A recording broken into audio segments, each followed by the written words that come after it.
lagi kang rejected sa mga nada-download nating mga loan application at sawang-sawa ka na i-install kasi rejected lang rin naman at nagwo-worry ka baka ma-access yung mga contact numbers mo dyan at tawagan sila, pero dahil kulang ka sa budget at gusto mo pa ring umutang, eto na po ang sagot dahil may nakita po ako na 8 loan application na no need na mag-download, no need na mag-install ng application. Pwede ka pong mag-apply kahit sa browser lang at sa website nila. At ang offer nila guys is instant 1,000 up to 25,000 kapag first timer ka. Pero kapag repeat borrower, tumataas po hanggang 50,000 pesos. Kaya samahan niyo po ako sa video na to para i-share sa inyo yung 8 loan application kung legit ba sila or scam lang. Dito sa video na to malalaman mo kung magkano ang pwede mong mautang, magkano ang first loan, hanggang kailan siya babayaran at kung legit yung application na yun. Kaya kung gusto mo na magantong video para updated ka, just click the subscribe button, turn on the notification bell, and be updated sa aking mga latest upload kasi every week po, kumukuha po ako ng 5 nagko-comment sa aking mga video. So, hindi na natin patatagalin pa, no? Pag-usapan na natin yung 8 loan application na yan. Pero disclaimer lang ha, this is not sponsored po. Tinatry lang po natin siyang i-review para at least may idea kayo sa mga loan application na to. Eto nga po, para hindi na kayo mahirapang maghanap ng mga links ng mga yon, nandyan po yan sa description box. Pero yan po ay hindi ko kayo pinupush na umutang ka agad dyan. Pag-isipan nyo munang mabuti ha. At ito nga guys, ang review sa mga loan application na yan. Ito nga guys, unahin na natin dyan is si Finbro. Loan amount is from 1,000 up to 50,000 pesos. SEC register,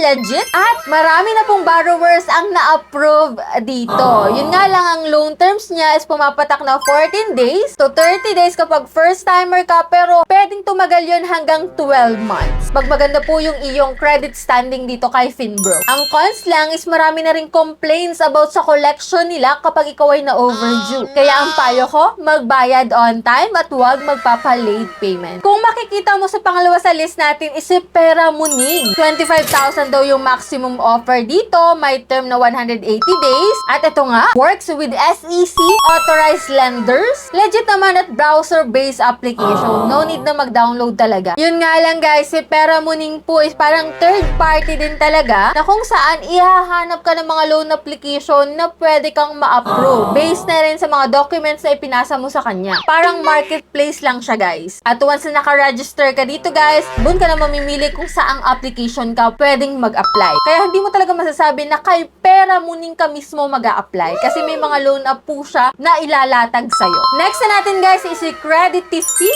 or Creditify. Hindi ko sure kung anong basa dito guys. Basta ito yung kanyang spelling. Loan amount offer nila is from 1,000 to 25,000 pesos. Loan term daw nila is 30 days up to 180 days. At mukhang legit lending platform to ha. Madaling mag-apply. Nga lang guys, ang cons, may daily interest at possible po na mataas ang kabuang babayaran mo yun sa total repayment mo. Kaya mahalaga talaga na i-check yung loan terms bago nyo i-submit yung inyong application. At isa pang cons na medyo hindi siya familiar sa atin guys. Kasi honestly, ako din ganun din. Parang ngayon ko lang to nabanggit, nakita itong si Creditify, kung ano man yung pangalan niya guys. Hindi siya scam, pero hindi rin siya yung isa sa mga recommended din talaga. Dahil sa concern nga sa interest, siguro medyo mataas, siguro hindi reasonable. Basta i-check nyo yung terms nyo once na mag-apply kayo dito kay Creditify or Creditify. Next na nga sa application na hindi na kailangang i-download is si Nice Credit. Sabi niya dito guys, 1,000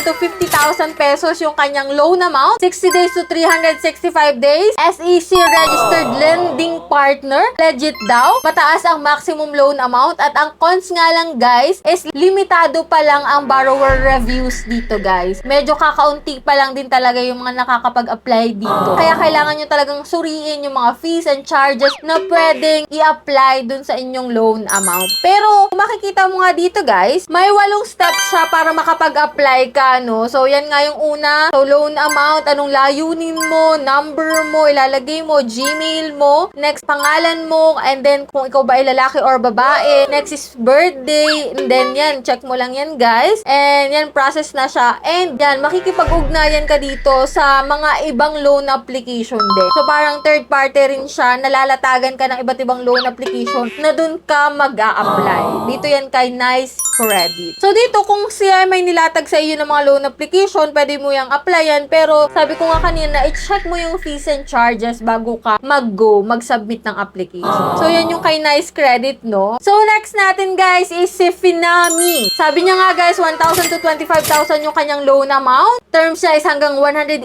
days. Legit naman at tumatanggap siya kahit hindi perfect yung iyong credit history, kahit may bad credit history ka, makakautang ka dito. Yun nga lang guys, hindi siya gaanong kilala. Kahit ako nga, first time ko nga rin marinig tong si Finami or Finami. At kakaunti rin yung public reviews about sa application na to. At nung tinry ko siya guys ito po yung mga nakita ko sa kanya. So 13,000 yung pwede mong mahiram. Get first loan. Yan, meron ka ditong fill up kung saan mo gagamitin yung loan mo. Then mag-fill up ka ng basic information and then processing na, preparing na ng result mo. And after nun, sasuggest ka rin talaga sa mga iba't ibang loan application na pwede mo rin talagang apply yan. So, parang third party rin po itong si Finami.ph. So, yan guys. Next na natin is si Moneycat. Yes, pwede ka pong mag-download ng application. Pwede ka ring mag-direct talaga sa kanilang website. So, ang pinapautang po dito kapag first time ka is from 1,000 to 20,000 pesos. Loan term is 7 days to 180 days. May pamibilihan ka dun, 7 days, 14 days, 21 days, at 28 days. So, ganyan po kay Moneycat. So, ang first loan ko nga dito is from 1,000 to 3,800 pesos. Medyo may putal pa, no? Nung ako ay nag-loan dito. So, madali talagang mag-approve dito kay Moneycat. 0% sa unang loan mo. SEC registered naman siya. Kilalang-kilala na online lending talaga kasi medyo matagal na rin to. Yun nga lang ang cons dito is medyo maliit ang offer sa first loan. Mataas ang interest, lalo na kapag repeat borrowers ka, guys. At medyo marami-rami na rin, guys, ang reklamo about sa mga collection calls nila kapag ikaw po ay overdue na. Yun nga lang, guys, no? Next na natin, guys, is si Cash Express. Minimum loan is 1,000 to 10,000 pesos. Maximum loan is 20,000 kapag repeat borrower ka. May loan option ka na 7 days to 14 days. Yes, installment rin yun, guys. Yung installment nila, guys, if ever na pwedeng ma-extend. Halimbawa, wala ka pang pambayad sa 7 days o kaya sa 14 days. Pwede mong i-extend yon ng 14 days ulit pero babayaran mo yung interest doon, guys. Pass approval din dito talaga. Buo mong marireceive yung mauutang mo at pwede kahit may bad credit history ka. Yun nga lang ang cons nito, medyo marami na rin talaga ang reklamo about sa interest niya. At ito pa, may mga borrowers na nagsasabi na iba daw po yung actual payment dun mismo sa kanilang ina-advertise. Kaya ingat pa rin kayo, guys. I-check mabuti yung loan term, service fee, at kung magkano lang marireceive mo para safe tayo. Next and last sa list natin is si Honey Loan. Merong application ito pero pwede kayong mag-direct sa website nila para hindi nyo na siya i-install. Minimum is 1,000 pesos up to 10,000 pesos kapag ikaw ay first time at maximum 30,000 na po kapag ikaw ay repeat borrower. So, dito nga nasasabi sila na ang loan term is 180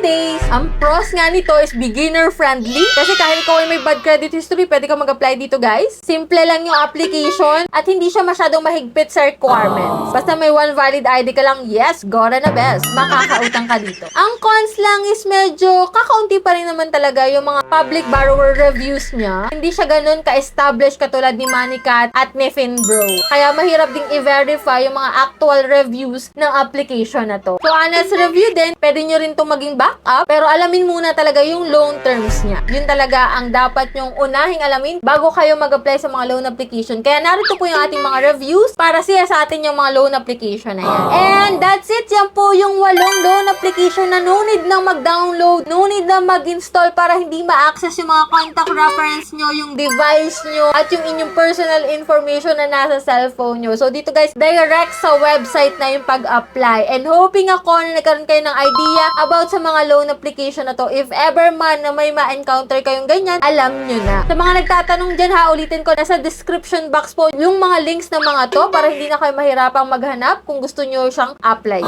Pero nasa sa inyo pa rin yung desisyon. Huwag basta-basta uutang kapag hindi rin naman kailangan. So, that's it. Kung kayo may katanungan, i-comment nyo lang po dyan sa aking comment section. And for those na hindi pa nakasubscribe, just click the subscribe button, turn on the notification bell, and be updated sa aking mga latest uploads. So, bye-bye na muna for now, guys. See you on my next video.